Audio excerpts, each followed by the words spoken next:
Hi guys, welcome back to my channel. This is Rati here.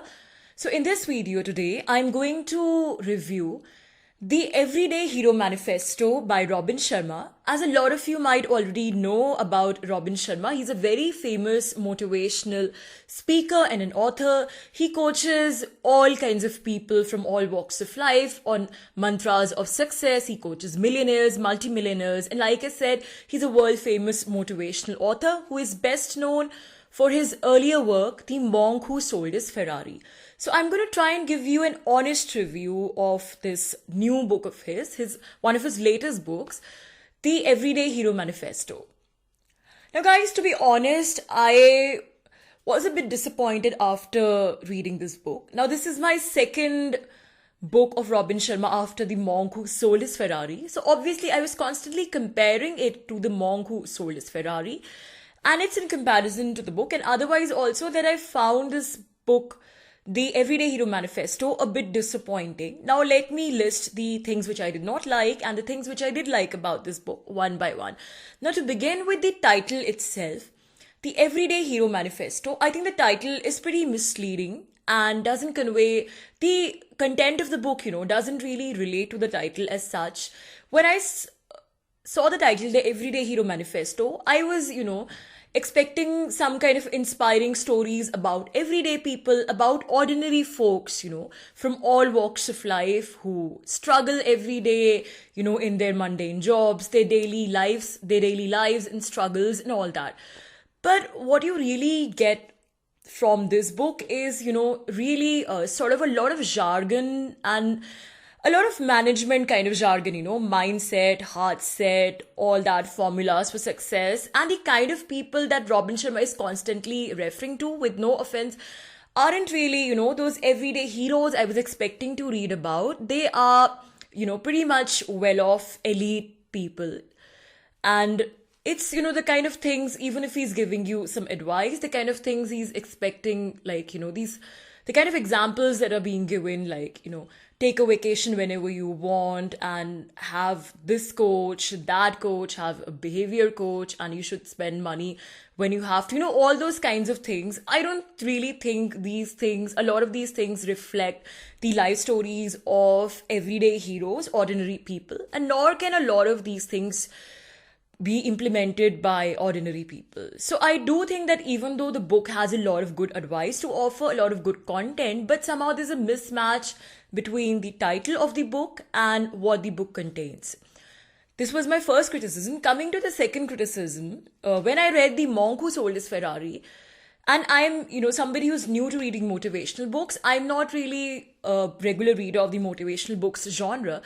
But when I read The Monk Who Sold His Ferrari, I really liked it. I loved the book, in fact, because of the storytelling element, The guy, Julian Mantle, even though he came from a corporate class and a corporate lawyer, but the kind of universal messages that were there in The Monk Who Sold His Ferrari and the life lessons, they could be pretty much, sort of implemented by anybody irrespective of their class or social or economic status. And coming to the storytelling elements, so I think the storytelling element was very prominent in that book.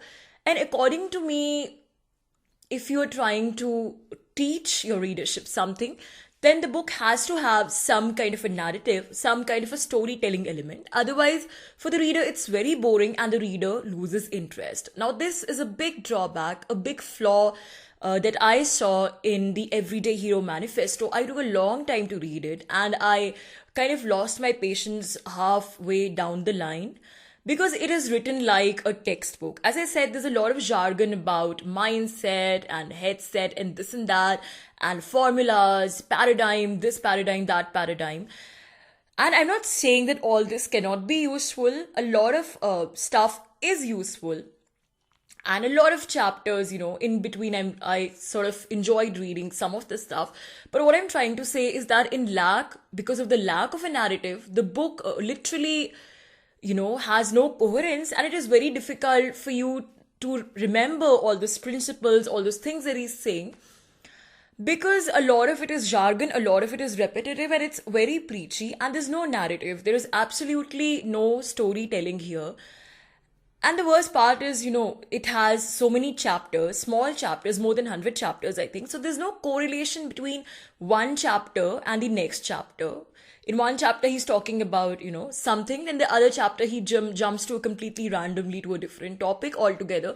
And even within the same chapter, you think that the writer somewhere loses his train of thoughts and just starts talking about stuff randomly. And the writer also contradicts himself at many points. So there's no coherence, in the chapters as a sequence. So, like I said, you can enjoy chapters, differently as separate entities. But as a book, I really found that coherence between the chapters lacking, an obvious lack of the storytelling element, the narrative element, which I think is, very important for a good book. Like I said, I'm not a regular reader of motivational books, and when I'm criticizing the lack of storytelling in the Everyday Hero Manifesto, I'm probably throwing in my own biases. But I do think that for a general reader, for a lay reader, if you're just reading for, let's say, for pleasure, even if you're reading for learning something, then it has to be written in a way that it stays in your mind without you having to think too much about it. But if you have to sit with it like a textbook and take notes, then it should be, prescribed for the textbook syllabus, and it's not meant for a general read. And that's been my biggest problems with the Everyday Hero Manifesto. It reads like some kind of a jargon ridden, management textbook kind of stuff. It really doesn't read like, a book which is meant to, be read for general happiness, general pleasure. So unless and until you're reading it like a textbook, a lot of things would, simply go out of your head. You would not understand a lot of the stuff. Now, coming to the good points about the book, is the good thing about this book is that the author in between gives a lot of examples about, inspirational life stories of people from real life, artists, musicians, a lot of people, who encountered all sorts of odds and emerged successful in their lives. He gives a lot of examples. He talks a lot from his own life as well. And this part I really love because it's very emotional, heartfelt, and non-jargon ridden. The bit from his own life, where he talks about his own life stories, how he was initially scared in speaking in front of even 2-3 people, then he becomes such a famous motivational speaker. So these bits are inspiring and interesting. Then he's talking about J.K. Rowling. Then one of the best stories I liked is, I forgot the name, but he's talking about, somebody, a famous personality who, a very rich guy, I think, who went paralyzed, completely paralyzed due to an accident, due to a mishap. And then this person has so much of grit and determination that along with his doctor, he invented a language, where he could speak that language. There was a system of codes and signs by batting his eyelid, because his eyelids were the only thing that could still be moving. The rest of him was paralyzed. So invented this language, through the up and down motion of his eyelids, and that is how he wrote an entire book, apparently.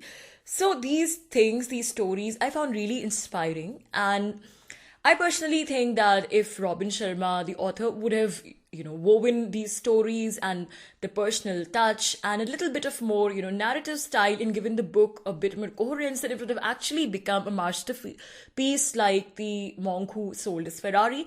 But instead here, what we get, like I said, are, chapters, a lot of short chapters where a lot of stuff, is repetitive and it's just all over the place. The book has literally, the book gives you gyan on literally everything, how to be successful, wake up in the morning and be a creative athlete, do exercise, then how to be spiritual, how to be nice to people, so it just gets too much on your nerves sometimes because it becomes, very preachy and a lot of the stuff is very obvious. Like I said, the best way to do this would have been, to put in some more storytelling and bring in some more coherence in the narrative. Now, obviously, the good side about a motivational book is, I guess, if you read even the same kind of obvious stuff again and again, then the thing gets hammered into your consciousness, into your head. But I do think that the Everyday Hero Manifesto needed some editing, a lot of editing, and a bit more creativity in writing. Then it would have been, I think, a better book. But overall, I definitely think it's pretty decent for a one-time read, and I'm going to share the Amazon link to buying the book in the description section. So that's it for guys today. Thank you so much for watching the review, and if you like my content, please do subscribe to the channel and please do press the like button and share the video. Thank you so much for listening.